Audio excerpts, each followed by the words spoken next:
কোরআনুল কারীম সূরাতুল বাকারা 185 নম্বর আয়াত আল্লাহ তাআলা বলেন শাহরু রমাদানাল্লাযী উনজিলা ফীহিল কুরআনু হুদাল লিন্নাস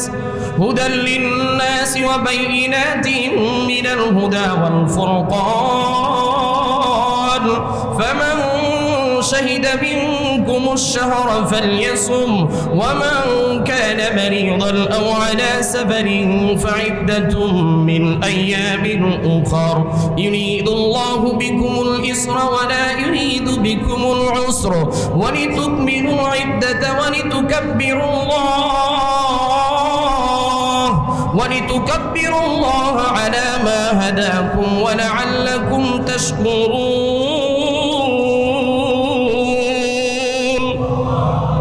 দ্বিতীয় নাম্বার দলিল আল্লাহ তাআলা বলেন শাহরু রমাদান, এটা একটা পবিত্র মাস। রমাদানুল মুবারাকাল্লাযী উনজিলা ফীহিল কুরআন, যে মাসে আমি আল্লাহ তাআলা কোরআনকে নাজিল করছি। সুবহানাল্লাহ বলেন। যেই মাসে আল্লাহ তাআলা কি করেছেন? কোরআনকে নাজিল করেছেন। হুদাল লিন্নাস, এটা মানুষের হেদায়েতের জন্য। ওয়া বাইয়িনাতিন মিনাল হুদা ওয়াল ফুরকান ফামান শাহিদা মিনকুমুশ শাহরা ফালইয়াসুম, সুতরাং যে মানুষ এই রমজান মাসটা পায়া যাবে সে যেন এই রমজান মাসে রোজা রাখে। সুবহানাল্লাহ বলেন। তার মানে যারা মারা গেছে তাদের জন্য রোজা আছে, যারা বেঁচে আছি তাদের উপর আল্লাহ তাআলা কি করছেন? ফরজ করছেন। তৃতীয় নাম্বার দলিল সুন্নতে রাসূল থেকে, দ্বিতীয় নাম্বার দলিল হাদিস থেকে। আল্লাহ রাসূল সাল্লাল্লাহু আলাইহি ওয়াসাল্লাম বুখারী শরীফের 8 নম্বর হাদিসে এসেছে وعن ابن عمر رضي الله تعالى عنه قال قال رسول الله صلى الله عليه وسلم بني الإسلام على خمس شهادة أن لا إله إلا الله وأن محمدا عبده ورسوله وإقام الصلاة وإيتاء الزكاة والحج وصوم رمضان। আল্লাহ রাসূল বলেন ইসলামের ভিত্তি মোট 5টি। বলেন কয়টি? মোট কয়টি? 5টি। এক নাম্বার হলো কালিমাতুত তাইয়্যিবা পাঠ করা। এক নম্বরে কি? কালিমাতুত তাইয়্যিবা, এই কথার সাক্ষী দেওয়া যে আল্লাহ তাআলা ছাড়া কোনো মাবুদ নাই এবং হযরত মুহাম্মদুর রাসূলুল্লাহ সাল্লাল্লাহু আলাইহি ওয়াসাল্লাম আল্লাহ তাআলার বান্দা ও রাসূল। 2 নম্বর হলো ওয়া ইকামিস সালাহ, নামাজ কায়েম করা। 2 নম্বর কি? নামাজ কায়েম করা। 3 নম্বর হলো ওয়া ইতাইজ যাকাত, যাকাত প্রদান করা। 4 নম্বর হলো ওয়াল হজ্জি, যখন হজের মাস চলে আসবে তখন যাদের উপরে আল্লাহ তাআলা অর্থ সম্পদ দিয়েছে তাদের হজ ফরজ করা হয়েছে। 5 নম্বর হলো অসৌমি রমাদান, রমজান মাস পাইলে রমজান মাসের রোজা আদায় করা। এটা হলো কোরআনের পরে হাদিস থেকে আমরা জানলাম যে রমজান মাসের রোজা মোট 5টার উপর থেকে আমরা দলিল হিসেবে পাইলাম রমজান মাসের রোজা রাখা কি ফরজ। এখন আসেন 3 নম্বর দলিলকে কাটাবো। রমজান হলো একজন মুমিনকে মুত্তাকি বানানোর জন্য সর্বশ্রেষ্ঠ মাস। একজন মুমিনকে মুত্তাকি বানানোর জন্য সর্বশ্রেষ্ঠ মাস হলো রমাদানুল মুবারক। এই মাসটা আমরা পেয়েছি, যারা পেয়েছে তারা বড় দামি মানুষ। অনেক মানুষের আফসোস আজকে তারা করতেছে, যারা চিন্তা করেছিল যে এই রমজানে আমরা রোজা রাখবো, ভালো হয়ে যাব, কিন্তু রমজান মাস আসার আগে আগেই তারা দুনিয়া থেকে বিদায় নিয়ে চলে গেছে, কবরের বাসিন্দা হয়ে গেছে। সম্মানিত হাজিরিন, যেহেতু গত জুমাতে তাকওয়া নিয়ে আলোচনা করেছি, আজকের এই জুমাতে আলোচনা করার নিয়ত করেছি বিষয় হলো রমাদানুল মুবারকের রোজার ইতিহাস, ফজিলত, করণীয় ও বর্জনীয় আমলসমূহ। আজকের আলোচনার বিষয় রমাদানুল মুবারকের রোজার ইতিহাস। এই মাসে আমরা কি কি কাজ করতে পারি, কি কি কাজ থেকে বিরত থাকতে পারি। সর্বপ্রথম আমাদের খেয়াল করা দরকার রমাদান এবং রোজা এই দুটার অর্থ আমরা জানা দরকার।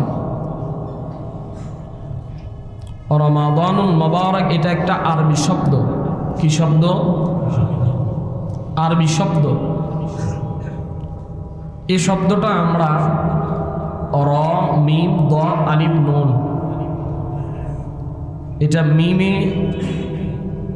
জবর দিয়ে পড়া দরকার। আমরা অনেকেই পড়ি হলো মিমে সাকিন দিয়ে, রমজান রমজান বলি। কি বলি? বলি কি না? আসলে এটা হলো রমাদান। এটা কি জবর দিয়ে, যজম না। রমাদানুল মুবারক, এটা জবর দিয়ে পড়া দরকার, সাকিন না। অর্থ কি? রমজান শব্দের অর্থ হলো পুড়িয়ে দেওয়া, দগ্ধ করা, জ্বালিয়ে দেওয়া। রমজান মাদ্দা থেকে এ রমাদান আসছে। এই শব্দটার সাথে রমাদানুল মুবারকের সম্পৃক্ততা কি? সম্পৃক্ততা হলো এটা যে এই রমাদানুল মুবারকে আল্লাহ তাআলা মুমিন বান্দাদের জীবনের গুনাহগুলোকে জ্বালিয়ে পুড়িয়ে মুমিন বান্দাকে খাঁটি করে দেয়। দ্বিতীয় নাম্বার, রোজা শব্দ। এটা হলো একটা ফার্সি শব্দ। রোজা শব্দটা কি? এর আরবি হলো সওম। বলেন, এর আরবি হলো কি? সওম। সওমুন মাদ্দা থেকে,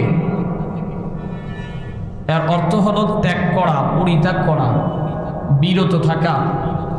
শরীয়তের পরিভাষায় রোজা কাকে বলা হয়, সিয়াম কাকে বলা হয়? অফিসরাই হুয়াল ইমসাকু আনিল আকলি ওয়াশ শুরবি মিনাল জিমাই ওয়াল জিমাই ক্বাবলা আল ফাজর ইলা গুরুবিশ শামসি মা'আন নিয়্যাহ। আরবি সংজ্ঞা হলো ফজরের পূর্ব থেকে নিয়ে মাগরিব পর্যন্ত এই মাঝখানে খানা পিনা এবং স্ত্রী সহবাস থেকে বিরত থাকা। নিয়তের সহকারে নিয়ত করে স্ত্রী সহবাস থেকে এবং ফাহেশা অশ্লীল কাজ থেকে বিরত রাখার নাম হলো রোজা। তাহলে আমরা পাইলাম, এক নম্বরে হলো খানা, দুই নম্বরে পান করা, খাওয়া এবং পান করার থেকে বিরত থাকা, তিন নম্বরে হলো সমস্ত প্রকারের ফাহেশা কাজ থেকে বিরত থাকা, ফজরের পূর্ব থেকে নিয়ে মাগরিব পর্যন্ত নিয়ত সহকারে। এটার নাম হলো রোজা।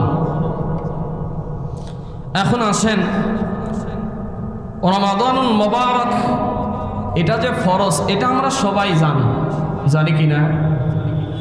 এটা কি ওয়াজিব, সুন্নাত, নফল? না, এটা ফরজ আমরা সবাই জানি। জানি কি না? তবে এটার দলিল জানার দরকার আছে না নাই?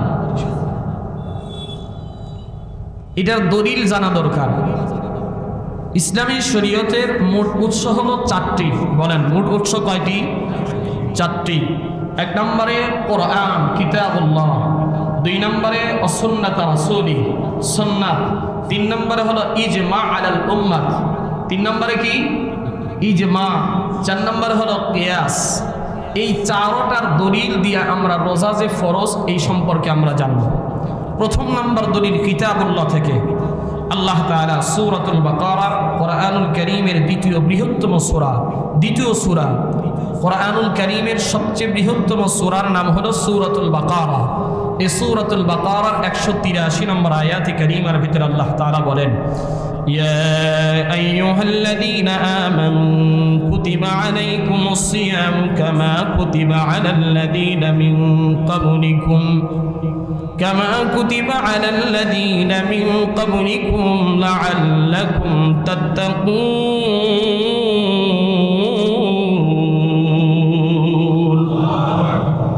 আল্লাহ তাআলা জানায় দেয়, ইয়া আইয়ুহাল্লাযীনা আমানু, হে আমার ঈমানদারেরা।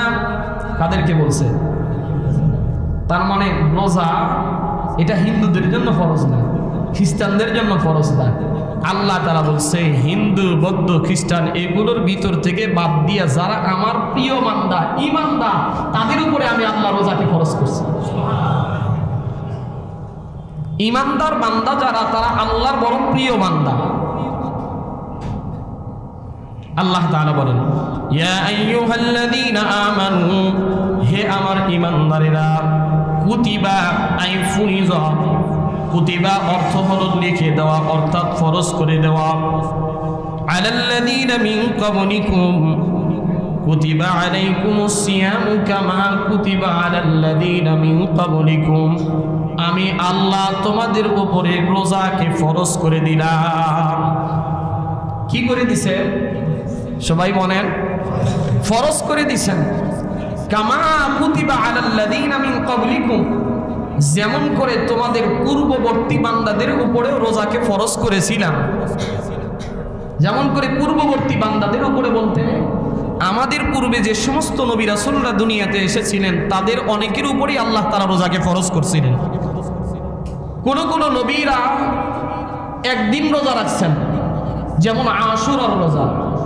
কোন কোন নবীরা 3 দিন রোজা রাখছেন, যেমন আইয়ামে বীজের রোজা। কোন কোন নবী এমন ছিল যারা সারা বছর রোজা রাখছেন, যেমন হযরতে দাউদ আলাইহিস সালাম, তিনি সারা বছর রোজা রেখেছেন। হযরতে মুসা আলাইহিস সালামের উম্মতেরা আশুরার রোজা রাখছেন। তারপরে অন্যান্য নবীদের উম্মতেরা আইয়ামে বীজের রোজা রাখছেন। কিন্তু আল্লাহ তাআলা শুধুমাত্র কেবলমাত্র আমাদের নবীর উপরেই এই রমাদানুল মুবারকের একটি মাস রোজাকে ফরজ করে দিয়েছেন। তাহলে 1 নম্বর দলিল আমরা পেলাম কোরআন থেকে। আল্লাহ বলেন, তোমাদের উপরে আমি কি করছি? রোজাকে ফরজ করে দিছি। কেন? লাআল্লাকুম তাত্তাকুন, যাতে করে তোমরা মুত্তাকি হতে পারো। গত জুমায় মুত্তাকি হওয়ার গুণাবলী কি, পুরস্কার কি, এ ব্যাপারে আলোচনা করেছি। আল্লাহ তাআলা আমাদেরকে মুত্তাকি হওয়ার জন্য রমাদানুল মুবারকের রোজাকে ফরজ করছেন। আসেন 2 নম্বর দলিল, কোরআনুল কারীম সূরাতুল বাকারা 185 নম্বর আয়াত।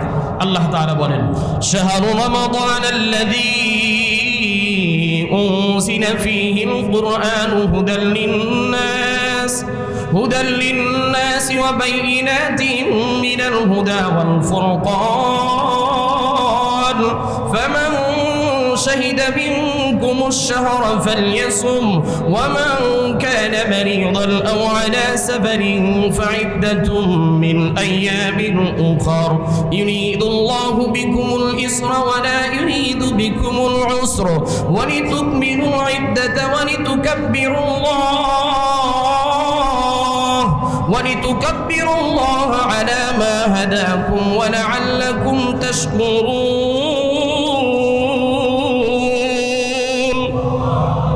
দ্বিতীয় নম্বর দলিল, আল্লাহ তাআলা বলেন, শাহরু রমাদান, এটা একটা পবিত্র মাস। রমাদানুল মুবারাকাল্লাযী উনজিলা ফীহিল কুরআন, যে মাসে আমি আল্লাহ তাআলা কোরআনকে নাজিল করছি। সুবহানাল্লাহ বলেন, যেই মাসে আল্লাহ তাআলা কি করছেন? কোরআনকে নাজিল করেছেন। হুদাল লিন্নাস, এটা মানুষের হেদায়েতের জন্য। ওয়া বাইয়িনাতিন মিনাল হুদা ওয়াল ফুরকান ফামান শাহিদা মিনকুমুশ শাহরা ফালইয়াসুম, সুতরাং যে মানুষ এই রমজান মাসটা পায়া যাবে সে যেন এই রমজান মাসে রোজা রাখে। সুবহানাল্লাহ বলেন। তার মানে যারা মারা গেছে তাদের জন্য আর রোজা আছে, যারা বেঁচে আছি তাদের উপর আল্লাহ তাআলা কি করছেন? ফরজ করছেন।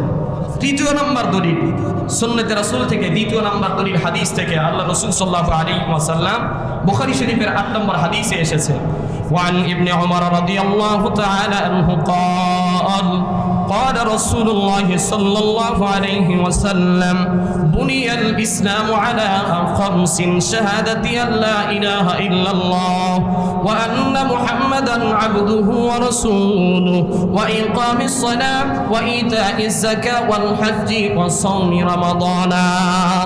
আল্লাহ রাসূল বলেন, ইসলামের ভিত্তি মোট 5টি। বলেন কয়টি? মোট কয়টি? 5টি। 1 নাম্বার হলো কালিমাতুত তাইয়্যিবা পাঠ করা। 1 নম্বরে কি? কালিমাতুত তাইয়্যিবা, এই কথার সাক্ষী দেওয়া যে আল্লাহ তাআলা ছাড়া কোনো মাবুদ নাই এবং হযরত মুহাম্মদুর রাসূলুল্লাহ সাল্লাল্লাহু আলাইহি ওয়াসাল্লাম আল্লাহ তাআলার বান্দা ও রাসূল। 2 নম্বর হলো ওয়া ইকামিস সালাহ, নামাজ কায়েম করা। 2 নম্বর কি? নামাজ কায়েম করা। 3 নম্বর হলো ওয়া ইতাইজ যাকাত, যাকাত প্রদান করা। 4 নম্বর হলো ওয়াল হজ্জি, যখন হজের মাস চলে আসবে তখন যাদের উপরে আল্লাহ তাআলা অর্থ সম্পদ দিয়েছে তাদের হজ ফরজ করা হয়েছে। 5 নম্বর হলো অসৌমি রমাদান, রমজান মাস পাইলে রমজান মাসের রোজা আদায় করা। এটা হলো কোরআন ও পরে হাদিস থেকে আমরা জানলাম যে রমজান মাসের রোজা মোট 5টার উপর থেকে আমরা দলিল হিসেবে পাইলাম রমজান মাসের রোজা রাখা কি ফরজ। এখন আসেন 3 নম্বর দলিল, ইজমা আলাল উম্মাহ। 3 নম্বর দলিল, আন্নাল উম্মাতা ইজতামাআত আলা ফরজিয়্যাতিন শাহরি রমাদান লা ইয়াজহাদুহা ইল্লা কাফিরুন। আল্লাহ রাসূল সাল্লাল্লাহু আলাইহি ওয়াসাল্লামের কোরআন এবং হাদিস তারপরে ইজমা থেকে প্রমাণ হলো যে সমস্ত ইমাম যারা রয়েছে, সমস্ত ইমামের ঐক্যমতে ইজমা হয়েছে যে রোজাটা হলো ফরজ। শুধুমাত্র কাফের ছাড়া দুনিয়ার কেউ অবিশ্বাস করবে না। যারা কাফের তারা এই রোজাকে অস্বীকার করে, রোজাকে কি করে? অস্বীকার করে। 4 নম্বর দলিল হলো কিয়াস। বাদাইউস সানায়ে কিতাবের 2 নম্বর খণ্ডের 75 এবং 76 নম্বর পৃষ্ঠার ভিতরে আসছে কিয়াস কি? কিয়াস হলো ধারণা করা, এই ধারণা করা যে আন্না সাওমা ওয়াসিলাতুন ইলা শুকরুন নি'মাহ, যেহেতু রোজাটা একটা হলো শুকরিয়ার নিয়ামত স্বরূপ আল্লাহ তাআলা দিয়েছেন। শুকরিয়া কি? যে রমজান মাসে ইজহুয়া কাফুন নাফসি আনিল আকলি ওয়াশ শুরবি ওয়াল জিমা, মানুষ এই রমজান মাসে খাওয়ার থেকে বিরত থাকে, পানাহার থেকে বিরত থাকে, জিমা থেকে বিরত থাকে। আর যখন মানুষ কোনো এই সমস্ত কাজের থেকে বিরত থাকবে তখন মানুষ আল্লাহর শুকরিয়াটা বেশি বেশি করে আদায় করে। এই যে আপনারাই দেখেন গত জুমার চাইতে এই জুমার ব্যাপারে, এই জুমার ভিতরে মানুষের আগ্রহ উদ্দীপনা কম না বেশি? গতকালকের আগের দিন পর্যন্ত মানুষের নামাজের প্রতি যেই আগ্রহ ছিল এটা কমছে না বাড়ছে? তারাবির নামাজের প্রতি যে আগ্রহ ছিল আগে মানুষ যেটা মনে করত, কিন্তু রমজান মাস আসার পরে এই মানুষের ধারণাটা বাড়ছে না কমছে? মানুষ রোজার প্রতি ধারণা বাড়ছে, মানুষের আগ্রহ বাড়ছে, ইবাদতের প্রতি মানুষের একটা, এখন প্রত্যেকটা জায়গায় দেখবেন মানুষের ভিতরে একটা ইবাদতের ইস্তিহা চলে আসছে। আসছে কিনা? অনেক খারাপ মানুষ সারা বছর নামাজ পড়ে না, কিন্তু রমজান মাস আসলে আপাতত তারা নামাজটা পড়ে। আছে না নাই? রমজান মাস আসলে রোজা রাখে। আছে না নাই? অনেক মানুষ আছে রমজান মাসে টুপি পরে, পাঞ্জাবি পরে, এটা দেখলে অনেকে আবার ক্রিটিসাইজ করে। এই ক্রিটিসাইজ করা যাবে? তাদেরকে টিটকারি করা যাবে? কারণ রমজান মাসটা তো আল্লাহ তাআলা দিছেই মানুষকে পরিবর্তনের জন্য। রমজান মাস 11টা মাস আল্লাহ তাআলা মানুষকে খাওয়ার ব্যবস্থা রাখছিলেন, একটা মাস শুধু খাওয়ার থেকে বিরত রাখার কথা বলছেন। যার কারণে এই মাস আসলে মুমিন বান্দারা পরিবর্তন হবে, এটাই স্বাভাবিক। আসেন এখন আমরা এতক্ষণ পর্যন্ত 4টা দলিল জানলাম, কোরআন থেকে, হাদিস থেকে, ইজমা থেকে, কিয়াস থেকে 4টা দলিলে আমরা জেনেছি যে এই 4 দলিলেই আল্লাহ তাআলা রোজাকে ফরজ করে দিয়েছেন। এখন আসেন রোজা ফরজ হওয়ার ইতিহাসটা কি? আল্লাহ রাসূল সাল্লাল্লাহু আলাইহি ওয়াসাল্লাম মক্কি জিন্দেগিতে মোট 13 বছর থেকেছেন। বলেন কত বছর? রাসূলের নবুয়ত পাওয়ার পরে হায়াতের জিন্দেগি ছিল মোট 23 বছর। কয় বছর? 23 বছর। এর ভিতরে 13 বছর মক্কায়, 10 বছর মদিনায়। কয় বছর মদিনায়? 10 বছর। রাসূল করিম সাল্লাল্লাহু আলাইহি ওয়াসাল্লাম যখন মক্কা থেকে হিজরত করে মদিনায় গেছেন, মদিনায় যাওয়ার পরে সাথে সাথেই আল্লাহ তাআলা মুমিন মুসলমানের উপরে রোজা ফরজ করে দেয় নাই। কারণ কি? কারণ হলো ওয়ালাম্মা কানা ফাতমুন নুফুসি আলা মালুফাতিহা ওয়া শাহওয়াতিহা মিনাশ শাহওয়াতিল উমুরি ওয়া আসহাবিহা আলাইহা। জাদুল মাআদ কিতাবের 2 নম্বর খণ্ডের 36 এবং 37 নম্বর কিতাবের ভিতরে, পৃষ্ঠার ভিতরে ইমাম ইবনুল কাইয়্যিম রাহমাতুল্লাহি আলাইহি তিনি বলেন, যখন মক্কা থেকে রাসূল করিম সাল্লাল্লাহু আলাইহি ওয়াসাল্লাম মদিনায় গেছেন, মদিনায় যাওয়ার পরই মুসলমানের উপরে রোজাকে কেন ফরজ করা হয় নাই, তার অন্যতম কারণ হলো তখন পর্যন্ত মানুষ খায়ের সাথে নফসানির উপরে চাহিদা ছিল, খানাপিনার প্রতি চাহিদা ছিল, নফসে আম্মার প্রতি চাহিদা বেশি ছিল। তারপরে যখন মানুষ আল্লাহ তাআলার ওয়াহদানিয়াত, তাওহীদ, কোরআনের প্রতি বিশ্বাস রাখা আস্তে আস্তে শুরু করছে, যখন কোরআনের কথাগুলো, হুকুমগুলো, আহকামগুলো মানা শুরু করছে, আল্লাহ তাআলা হিজরতের 2য় বছরে, 2য় হিজরিতে আমার নবীর উপরে রমাদানুল মুবারকের রোজাকে ফরজ করে দিয়েছেন। কোন কাজ সাথে সাথে তিনি চাপায় দেন নাই, কারণ সাথে সাথে চাপায় দিলে মুমিন মুসলমানরা এটা সহজে পালন করবে না। তারপরেও এই রমজানের রোজাটাকে আল্লাহ তাআলা 3 ধাপে ফরজ করছেন। বলেন কয় ধাপে? তিন ধাপে। প্রথম ধাপেই রমজানের রোজা একেবারে ফরজ করে দেয় না। প্রথম ধাপটা ছিল কি? রোজার প্রথম ধাপ ছিল হলো ঐচ্ছিক ফরজ, ইচ্ছা করে ফরজ, মানে কেউ রাখতেও পারবে, কেউ না রাখলেও সমস্যা নাই, ফিদিয়া দিয়ে দিত। এটা ছিল প্রথম ধাপ। কোনো কোনো সাহাবীরা রাখতো, যাদের টাকা পয়সা ছিল, যাদের একটু শারীরিক সমস্যা ছিল, তারা গরিব দুঃখীদের মাঝে ফিদিয়া দিয়ে তারা মুক্ত হয়ে যাইত। এটা ছিল প্রথম ধাপ। এটা ছিল কি? প্রথম ধাপ। দ্বিতীয় ধাপের রোজা ছিল এইরকম যে রোজা ফরজ, তবে কোন বান্দা যদি ইফতারি করার আগ মুহূর্তে যদি ঘুমায় যায়, খুব খেয়াল করেন, কোন বান্দা যদি ইফতারি করার আগ মুহূর্তে ঘুমায় যায়, তাহলে ওই বান্দার আর ইফতারিও করা যাবে না, পরের রাত পর্যন্ত, পূর্ববর্তী রাত আসার আগ পর্যন্ত আর ইফতারি করতে পারবে না, সাহরিও করতে পারবে না। তার মানে দ্বিতীয় তক্কা ছিল এটা আরো বেশি কঠিন। এটা আরো বেশি কি কঠিন। এক সাহাবী ঘুমায় গেছেন ইফতারের পূর্ব মুহূর্তে, আল্লাহ রসুলের কাছে এসে বলছেন, ইয়া রাসূলুল্লাহ, এখন আমি কি করব? আমি তো ইফতারের আগে ঘুমিয়ে গেছিলাম, ইফতারির সময় তো চলে গেছে। আল্লাহ রসুল বলছে, এখন আর তোমার উপরে রোজা, মানে ইফতারি করা যাবে না, সাহারিও করা যাবে না, পরের দিন পর্যন্ত আবার অপেক্ষা করো। মানে একটা দিন আগে সাহারি খাইছে, তারপরের দিন ইফতারি করা এটাও হয় নাই, তারপরে সাহারি করা এটাও হয় নাই, পরের দিন আবার ইফতারির সময় ইফতারি করা লাগবে। এটা সহজ না কঠিন? কঠিন। এটা ছিল দ্বিতীয় ধাপে ফরজ। তৃতীয় ধাপ হলো যখন এই কাঠিন্যতা চলে আসছে, তখন সাহাবীরা আল্লাহ রসুলের কাছে আরজ করলেন, ইয়া রাসূলুল্লাহ, এটা তো আমাদের জন্য অনেক কঠিন হয়ে গেছে, আমরা কি করতে পারি? আল্লাহ তাআলা তখন এই আয়াতটা নাজিল করলেন। এই আয়াত নাজিল করে পূর্ববর্তী সব হুকুমগুলো রহিত করে দিলেন এবং প্রত্যেকটা মানুষের উপরে রোজাকে আল্লাহ তাআলা ফরজ করে দিলেন। এইভাবে যে আগের দিন ফজরের পূর্বে তোমরা সাহারি খাবে এবং মাগরিবের পরে তোমরা ইফতারি করবে। মাগরিবের সময় তোমরা কি করবে? ইফতারি করবে। কেউ যদি ঘুমায়ও যায়, ঘুম থেকে উঠে সে ব্যক্তি ইফতারি করতে পারবে, এর ভিতরে কোনো কঠিনতা নাই। এবং এই আমলটাকে আল্লাহ তাআলা কিয়ামত পর্যন্ত বলবৎ রেখে দিয়েছেন, যেটা বর্তমানে আমরা করি। তৃতীয় স্তরে আইসা এই রোজাটা আমাদের উপরে আল্লাহ তাআলা ফরজ করে দিয়েছে। তৃতীয় স্তরে। কত স্তরে? তাহলে রোজা ফরজ হয়েছে মোট কয় স্তরে? 3 স্তরে। এক স্তর ছিল এমন যে চাইলে রোজা রাখতেও পারে, কেউ না চাইলে নাও রাখতে পারে। দ্বিতীয় স্তর ছিল রোজা রাখা লাগবেই, তবে কেউ যদি ইফতারি না করতে পারে তাহলে পরের দিন আবার সাহারি খাওয়া যাবে না, কোনো কিছু খাওয়া যাবে না, পরের দিন যায় আবার ইফতারি করা লাগবে, না খায়া সারা দিন সারা রাত রোজা রাখা লাগবে। 3 নম্বর স্তর হলো এটা যে আগের সংবিধান রহিত করে বর্তমান শরীয়তের যে রূপ আছে, এই রূপটাকে আল্লাহ তাআলা কিয়ামত পর্যন্ত বলবৎ করে দিয়েছেন। এখন আসেন রমজান মাস। এই রমজান মাস উপলক্ষে শুধু কি মুসলমানের আমাদেরই প্রস্তুতি হয় এমনটা না, এমনটা না। রমজান মাস উপলক্ষে আল্লাহ তাআলার আসমানে পর্যন্ত প্রস্তুতি চলতেছে। আসমানে কি প্রস্তুতি চলে? রমজান এমন একটা মাস যার জন্য ঊর্ধ্ব জগৎ পর্যন্ত প্রস্তুতি নিতে থাকে। কেমন ভাবে?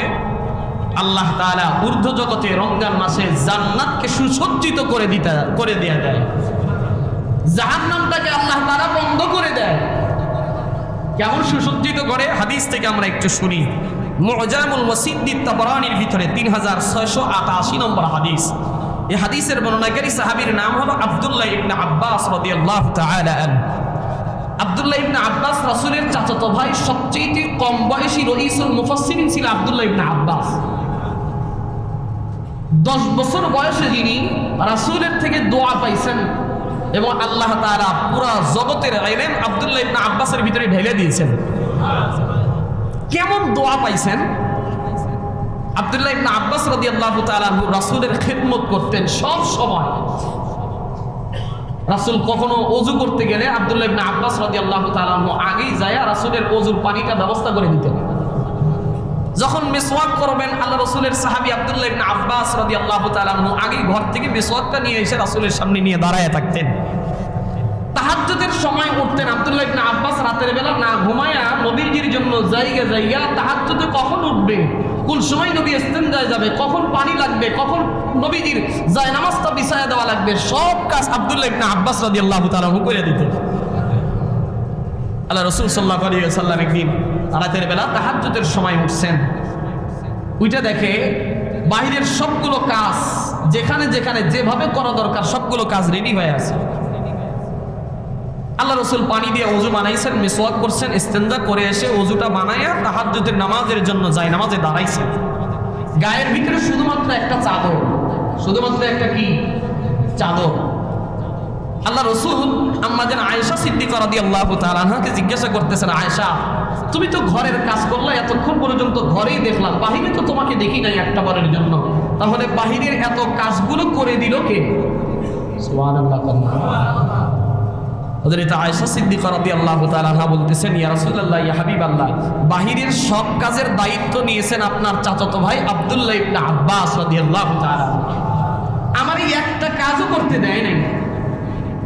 আল্লাহ রসুল খুশি হয়ে গেলেন, হযরত আয়েশাকে বললেন, আয়েশা তুমি আমার চাচাতো ভাই আব্দুল্লাহ ইবনে আব্বাসকে একটু ডাকো। ছোট্ট বাচ্চা, 10 বছর বয়সের সন্তান। আল্লাহ রসুল যায় নামাজের উপরে দাঁড়াইয়া চাদরটা গায়ের ভিতরে দিয়ে রাখছেন, আব্দুল্লাহ ইবনে আব্বাসকে ডাকছেন। ডাইকে নিয়ে আয়েশা রাসূল করিম সাল্লাল্লাহু আলাইহি সাল্লাম চাদরটা উঠায়া আব্দুল্লাহ ইবনে আব্বাসকে বুকের সাথে জড়ায়া ধরছেন, মাথার ভিতরে কপালে একটা চুমু দিছেন, মাথার উপরে হাত দিয়ে আল্লাহ তাআলার কাছে দোয়া করেন, আল্লাহুম্মা ফাক্কিহু ফিদ্দীন ওয়া আল্লিমহুল কিতাবা ওয়াল হিকমা। আয় আল্লাহ, দ্বীনের যত জ্ঞান আছে সবগুলো জ্ঞান এবং হিকমত আর হিকমা দিয়া আব্দুল্লাহ ইবনে আব্বাসকে আপনি ভরপুর বানায়া দেন। নবীজির এই তাহাজ্জুদের মুহূর্তের দোয়াটা আব্দুল্লাহ ইবনে আব্বাসের জন্য এত কাজে লাগছে যে 10 বছর বয়সে তিনি রাইসুল মুফাসসিরিন হয়ে গেছে, সমস্ত মুফাসসিরিনদের সর্দার তিনি হয়ে গেছেন। সুবহানাল্লাহ। হযরত ওমর রাদিয়াল্লাহু তাআলা আনহুর জামানায়, হযরত ওমর রাদিয়াল্লাহু তাআলা আনহু যখন খেলাফতের মসনদে রাষ্ট্রীয় দায়িত্ব, হযরত ওমর রাদিয়াল্লাহু তাআলা আনহু কঠিন কোনো ফয়সালা যখন নিতেন, কঠিন কোনো বিপদে যখন পড়তেন, মুরব্বী সাহাবীদেরকে নিয়ে তখন তিনি মশওয়ারা করতেন, পরামর্শ করতেন, পরামর্শ কইরা কইরা ফয়সালা নিতেন এবং ওই অনুযায়ী কাজ করতেন। তো মুরব্বী সাহাবীদের ভিতরে আব্দুল্লাহ ইবনে আব্বাসকেও তিনি বসায় রাখতেন। এক সাহাবী একদিন আব্দুল্লাহ ইবনে আব্বাসকে দেখে ডাক দিয়ে বলতেছে, হযরত ওমরকে, আমিরুল মুমিনিন, এত মুরব্বী সাহাবীদের ভিতরে ওই ছোট্ট একটা বাচ্চারে আপনি কেন বসায় রাখছেন? হযরত ওমর রাদিয়াল্লাহু তাআলা আনহুর চেহারাটা লাল হয়ে গেছে, রাগে লাল হয়ে গেছে। তিনি তাকে ধমক দিয়ে বললেন, সাহাবী তুমি কি চেনো আব্দুল্লাহ ইবনে আব্বাসকে? যে আব্দুল্লাহ ইবনে আব্বাস আমার রাসূলের দোয়া পাইছেন, আমার রাসূল পর্যন্ত আব্দুল্লাহ ইবনে আব্বাসের কাছে মাঝে মধ্যেই মাসআলা জিজ্ঞাসা করতেন, তিনি হলেন সেই আব্দুল্লাহ ইবনে আব্বাস। আমি কোনো বিপদের মুহূর্তে পড়লে, কঠিন কোনো মাসআলার সম্মুখীন হলে আমি আব্দুল্লাহ ইবনে আব্বাসের কাছ থেকে ওইটার ফয়সালা নিতাম। এই জন্য ছোটদেরকে অবহেলা করতে নাই। যাকে আল্লাহ তাআলা যখন যে জ্ঞান দিছে তার কাছ থেকে সে বিষয়ে জানলে এটার ক্ষতি নাই। এটার কি নাই? ক্ষতি নাই। সেই আব্দুল্লাহ ইবনে আব্বাস রাদিয়াল্লাহু তাআলা আনহু থেকে হাদিস আসছে মুআজামুল ওয়াসিক তাবরানির ভিতরে, আল্লাহ তাআলা রমজান মাসে জান্নাতকে কেমন করে সাজায় দেখেন। وعن ابن عباس رضي الله تعالى عنه قال قال النبي صلى الله عليه وسلم إن الجنة لتزين من السنة إلى سنة الشهر رمضان। আল্লাহ রাসূল সাল্লাল্লাহু আলাইহি ওয়াসাল্লাম বলেন, নিশ্চয়ই আল্লাহ তাআলা জান্নাতকে রমজানের পর থেকে নিয়ে আরেক রমজান পর্যন্ত পুরো বছর শুধু সাজাইতে থাকে। রমজান মাস আসলেই সাজানো কমপ্লিট হয়ে যায়। রমজান থেকে নিয়ে আরেক রমজান, এক বছর। শুধু তাই নয়, আল্লাহর জান্নাতের হুরগুলো পর্যন্ত পুরো এক বছর শুধু সজ্জিত করতে থাকে। কাদের জন্য? যারা রোজা রাখতেছে, আল্লাহর জান্নাতের হুরগুলো এই রোজাদার বান্দাদের জন্য সুসজ্জিত হতে থাকে। হাদিস শরীফের ভিতরে আসছে, আল্লাহুম্মা জাআলনা ফি হাযা শাহরি মিন ইবাদিকা সাক্কানা। জান্নাত বলে, ইয়া আল্লাহ আপনি আমাকে সাজাইছেন। কাদের জন্য সাজাইছেন? আল্লাহ তাআলা বলে, যেই বান্দাগুলো রমজান মাসে রোজা রাখতেছে ওই বান্দাদের জন্য আমি আল্লাহ তোমাকে সাজায় দিলাম। জান্নাত এই রোজাদার বান্দাদের জন্য সুসজ্জিত হয়। 2 নাম্বার, আল্লাহুম্মা জাআলনা ফি হাযা শাহরি মিন ইবাদিকা আযওয়াজা। চমৎকার একটা হাদিসের ভিতরে, এই হাদিসে এই শেষ কথাটা আরো বেশি দাম।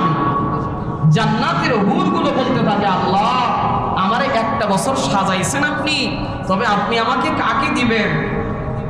জান্নাতের হুরগুলো বলতে থাকে আল্লাহুম্মা জাআলনা ফি হাযা শাহরি, যারা এই রমজান মাসে পুরো মাস কষ্ট করে রোজা রেখেছে, মিন ইবাদিকা আজওয়াজা, ওই বান্দাদেরকে আপনি আমার স্বামী বানায়া দিয়েন। আর একটু আসতে বলেন না সুবহানাল্লাহ। জান্নাতের হুরগুলো বলে এই মানুষগুলোকে আমাদের স্বামী বানায়া দিয়েন।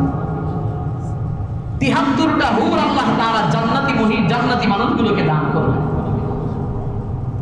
এই জন্য রমজান মাস যারা পাওয়ার পরে কদর করবে, আল্লাহ তাআলা তাদের দাম বাড়ায় দিবে।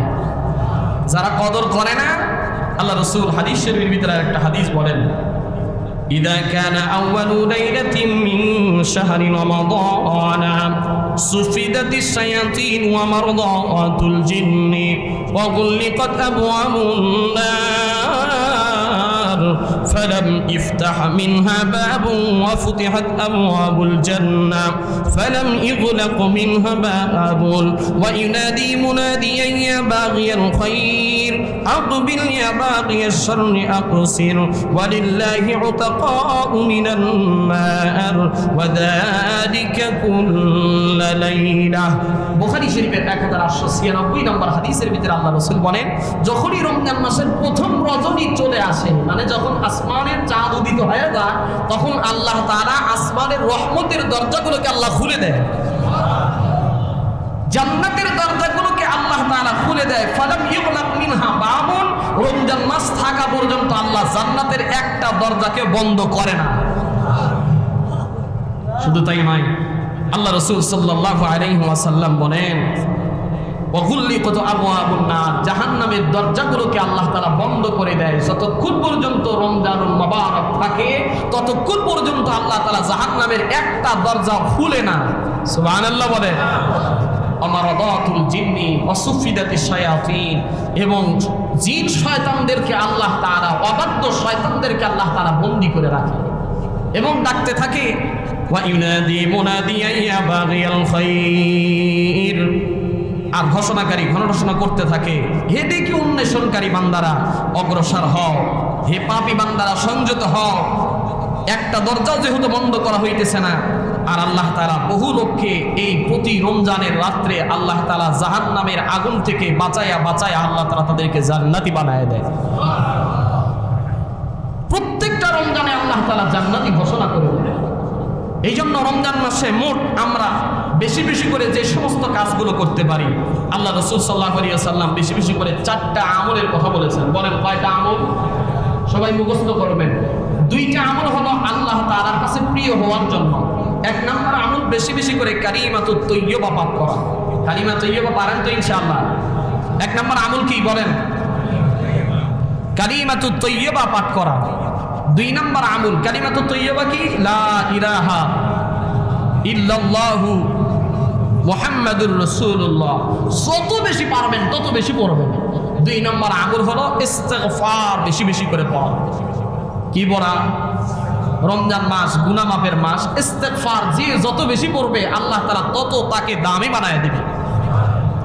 বড় ইস্তেগফার যদি নাও পারি, আপাতত কমসে কম এই ইস্তেগফারটা পড়ব, আস্তাগফিরুল্লাহ আস্তাগফিরুল্লাহ আস্তাগফিরুল্লাহ আস্তাগফিরুল্লাহ। পারবো তো ইনশাআল্লাহ? 3 নম্বর আমল হলো আল্লাহর কাছ থেকে জান্নাত চাওয়া। কি চাওয়া? আল্লাহ রাসূল বলেন, যে বান্দা আল্লাহর কাছে এই মাসে জান্নাত চাইবে, আল্লাহ তাকে দিবেই দিবে, দিবেই দিবে, দিবেই দিবে। কেমনে চাইবেন? আল্লাহুম্মা, বলেন আল্লাহুম্মা ইন্নী আসআলুকা রিদাকা ওয়াল জান্নাহ। আল্লাহুম্মা ইন্নী আসআলুকা রিদাকা ওয়াল জান্নাহ। যদি নাও বাংলা আরবি নাও পারি, বাংলা পড়বেন, আল্লাহ আপনি আমাদেরকে আপনার জান্নাতটা দান করেন। পারবেন না এটা? প্রত্যেক ওয়াক্ত নামাজের পর পর এই দোয়াটা পড়বেন। 4 নম্বর আমল হলো আল্লাহর কাছ থেকে জাহান্নাম থেকে মুক্তি চাওয়া। জাহান্নাম থেকে কি চাওয়া? বলেন সবাই, জাহান্নাম থেকে কি চাওয়া? কেমনে চাইবেন? বলেন আল্লাহুম্মা ইন্নী আউযু বিকা মিনান নার। আল্লাহুম্মা ইন্নী আউযু বিকা মিনান নার। খুব কি কঠিন? অর্থ হলো আল্লাহ আপনি আমাকে জাহান্নাম থেকে মুক্তি দান করেন। এই 4টা আমলের পাশাপাশি আরো যে সমস্ত আমল করবেন। যখন আমরা সাহারির সময় উঠি, 2টার সময় উঠি, 12টার সময়, 5টার সময়, রাতের শেষ ভাগে না, 4টা থেকে 5টা, মানে 5টা 15 পর্যন্ত এখন প্রায় সাহারির সময়। তো এই যে সময়টা উঠতেছি ফজরের আগ পর্যন্ত, এই সময়টা হলো তাহাজ্জুদের মূল টাইম। তাহাজ্জুদের কি টাইম বলেন? কি টাইম? মূল টাইম। আপনি ওযুটা বানাবেন, যখন ব্রাশ করবেন, মিসওয়াক করবেন, একটু ওযুটা কষ্ট করে বানান। ওযুটা বানায় আইসা 2 রাকাত করে একটু তাহাজ্জুদের নামাজটা পড়েন। যে বান্দা তাহাজ্জুদের নামাজ পড়লো, আল্লাহ রসুলের ভাষা অনুযায়ী সে জন্য কবুলিয়াতের হজ আর উমরার সওয়াব আল্লাহ তাআলার কাছ থেকে পায় গেল। এটা একটা ফজিলত। 2 নম্বর ফজিলত হলো, যে বান্দা তাহাজ্জুদ পড়লো, আল্লাহ তাআলা ওই বান্দাকে তার সবচেয়ে কাছের মানুষ বানায় নেয়। পৃথিবীতে এমন কোন মানুষ নাই যেই মানুষ ওলি হইছে তাহাজ্জুদ বাদ দিয়ে ওলি হইছে। আল্লাহর কাছে ওলি হওয়ার জন্য, আল্লাহর ওলি হওয়ার জন্য প্রথম শর্ত হলো ওকে তাহাজ্জুদ গুজার হইতে হবে। এই জন্য রাজি আছি তো ইনশাআল্লাহ? তাহাজ্জুদটা পড়বো ইনশাআল্লাহ। আল্লাহর কাছে যা চাওয়া দরকার সব আমরা তাহাজ্জুদের সময় চাবো। 2 নম্বর হলো, রমজান মাসে নিয়ত করেন প্রত্যেক দিন কমসে কম 1 খতম কোরআন। সারা মাসে যদি আমি নাও পারি, আপাতত 1 খতম কোরআন পড়বো। মাইক সমস্যা করতেছে। 1 খতম কোরআন। কয় খতম? এটার একটা সহজ পদ্ধতি আপনাদেরকে আমি শিখিয়ে দিই। এটার একটা সহজ পদ্ধতি হলো, আপনি যদি সময় সারাদিন নাও পারেন, ব্যস্ত, খুব ব্যস্ত, রমজান মাসে ব্যস্ততা কমায় দেন। পারবেন তো ইনশাআল্লাহ? রমজান মাস ব্যস্ততা কমানোরই মাস, কিন্তু আমরা বাংলাদেশিরা রমজান মাসে আরো বেশি ব্যস্ততা করে নিই। ব্যবসায়ীরা সিন্ডিকেট শুরু করে দেয়, খেজুরের দাম বাড়লো, তারপরে সোলার দাম বাড়লো, মুড়ির দাম বাড়লো, চিনির দাম বাড়লো, খালি বাড়ানোর উপরেই আছি আমরা। বলো কয়? 1 কেজি কাঁচামরিচ আগের দিন কিনছি, রমজানের আগের দিন কিনছি 120 টাকা, পরের দিন যায় দেখি কয় 200 টাকা। কি বাড়তেছে না কমতেছে? আর বহির্বিশ্বে সৌদি আরব সহ অন্যান্য দেশে যা দেখবেন প্রত্যেকটা দোকানদাররা লাগায় দেয় আহলান সাহলান মারহাবান রমাদানুল মুবারক। এটা সুন্দর করে নেম প্লেট লাগায় দিছে, রমজান মাস চলে আসছে, প্রত্যেকটা নিত্য প্রয়োজনীয় জিনিসের দাম কমায় দেওয়া হলো। আর আমাদের বাংলাদেশে প্রত্যেকটা নিত্য প্রয়োজনীয় জিনিসের দাম কত হয় না, বাড়ায় দেওয়া হয়। এটা হলো আমাদের দেশ আর বহির্বিশ্বের দেশের পার্থক্য। তাহলে আমরা কি করব? রমজান মাসে আমরা সহজে কিভাবে কোরআন খতম দিতে পারি? যারা পড়তে পারি তারা খতম দিব, আর যারা পড়তে পারি না তারা কোরআন শেখার চেষ্টা করব। রাজি আছেন তো ইনশাআল্লাহ? আপনার ব্যস্ততা যদি বেশি হয় তাহলে প্রত্যেক ওয়াক্ত নামাজের পরে কমসে কম 4 পৃষ্ঠা করে পড়বেন। কয় পৃষ্ঠা বলেন? কমসে কম কয় পৃষ্ঠা? হাফিজি কোরআন যেগুলো, এগুলো মোট 20 পৃষ্ঠা হলো 1 পারা। মোট 20 পৃষ্ঠায় কয় পারা? 1 পারা। তাহলে 5 ওয়াক্ত নামাজে যদি আমি 4 পৃষ্ঠা করে পড়ি তাহলে আমার কয় পারা পড়া হলো? 1 পারা নিমিষে হয়ে গেল। তাহলে প্রথম দিন আমি 1 পারা বললাম, দ্বিতীয় দিনে 2 পারা, এভাবে 30 দিনে আমার খতমটা অনায়াসে হয়ে যাবে ইনশাআল্লাহ। এর চাইতে যদি নাও পারি, এত সহজ যদি নাও পারি, আরেকটু আমি কষ্ট যদি করি, তাহলে আপনি একটু সময় বেঁধে নেন যে আমি ফজরের নামাজের আগে উঠবো, তাহাজ্জুদের সময় উঠে আমি 1 খতম কোরআন 1 পারা কোরআন পড়বো। অথবা সকালবেলায় ঘুম থেকে উঠে আপনি 1 পারা কোরআন পড়েন, নিয়ত করে নেন প্রত্যেক দিন 1 পারা পড়বেন। ওই যত দুনিয়ার কাজ থাকুক না কেন, আমি 1 পারা কোরআন না পড়ে আমি দুনিয়ার কাজ করব না। এই নিয়তটা যদি করেন, আপনার কোরআন খতম অবশ্যই অবশ্যই হবেই হবে। তাহলে আমরা 1 নম্বরে বলছি কি, যে এই 4টা আমল করব, সাথে তাহাজ্জুদের নামাজ পড়ব। 6 নম্বরে হলো আমরা কোরআনকে খতম দেওয়ার চেষ্টা করব। 7 নম্বর হলো আমরা যারা পারি ইফতারি করানোর চেষ্টা করব। পারবেন তো ইনশাআল্লাহ? ইফতারি করানোর ফজিলত অনেক বেশি, আজকে এই ব্যাপারে আলোচনা করব না। 6 নম্বর হলো আমরা বেশি বেশি করে দান সদকা করার চেষ্টা করব। লাভ কি? আল্লাহ রাসূল বলেন, কুল্লু আমাল ইবনি আদম ইযাইফুল হাসানাতু বিআশরি আমসালিহা ইলা 700 যিফিন।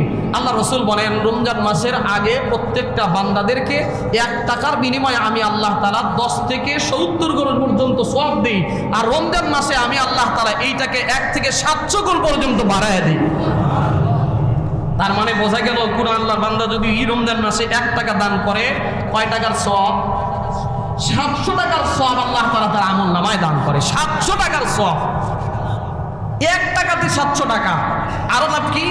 একটা ফরজ ইবাদত করলে আল্লাহ রাসূল বলেন রমজানে একটা ফরজ ইবাদত করলে অন্যান্য মাসের ৭০টা ফরজ ইবাদতের সমতুল্য সওয়াব আল্লাহ তাআলা আমাদের আপনাদের আমলনামায় দান করবে।